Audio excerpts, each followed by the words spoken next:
We are on a daily basis working both individually as well as the entire school population to think about ways to help them develop those skills that will help them not only function well here at Milton Hershey, but when they leave here as well. And so we also believe that helping kids with those skills here, things like getting along better with others, coping with stress, dealing with emotions, helps them with things like classroom work as well. And academically, we think kids really, once they feel more positive about themselves, they feel better able to navigate their world emotionally, they'll have a much better shot of fulfilling their potential in the classroom as well.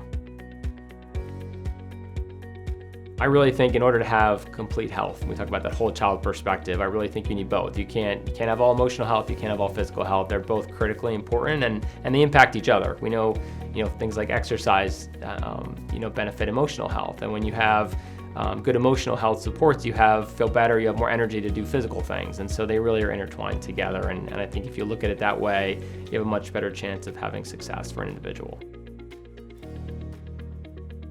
It's a wide collection of interventions because we realize with 2,000 students, it's not a one-size-fits-all. We want to make sure that we impact all students, since there's a lot we put in place just for the entire school, because it also just impacts the Milton Hershey culture overall. But then there certainly are very individualized plans, both, again, one-to-one supports, group supports, a lot of work we do with the other adults on campus. So we work a lot with house parents and teachers, just helping them. You have a student who maybe is struggling with this issue. How can you help and work with that student more effectively? How can they benefit from some of the expertise maybe we have, so that they can help that student, within their classroom and their student home? So it's a wide variety of interventions that we try to provide. Teachers kind of taking the time to realize that, yes, I have to cover a curriculum, but I also, I have these students in my class and we need to build in time for them to build more of those softer skills, some of that social emotional learning, and also just giving them a chance to be kids and to ask questions and to process.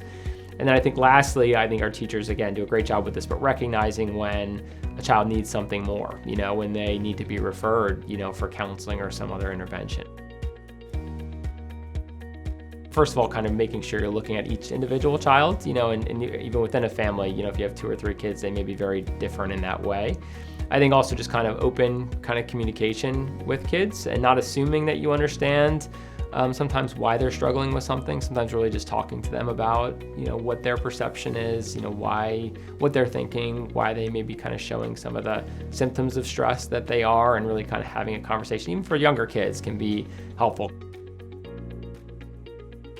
For a kid who's truly been through a traumatic experience, I think seeking and talking to an expert about whether counseling is appropriate for them, and whether it's appropriate now or maybe it will be needed kind of later on, depending on the developmental age of the child. Because sometimes kids will be more comfortable processing some of those traumatic experiences with someone else kind of outside of the family, and that way the parent is kind of in that parental role, but there's kind of an outside person who's able to kind of process that experience with the child. There's things you can do and encourage your kids to do inside to continue to get some type of physical activity. I just think that's really critical. And often kids don't realize they need that physical outlet, but then when they do it, you see the difference in their emotional health. So I'm a big proponent of that.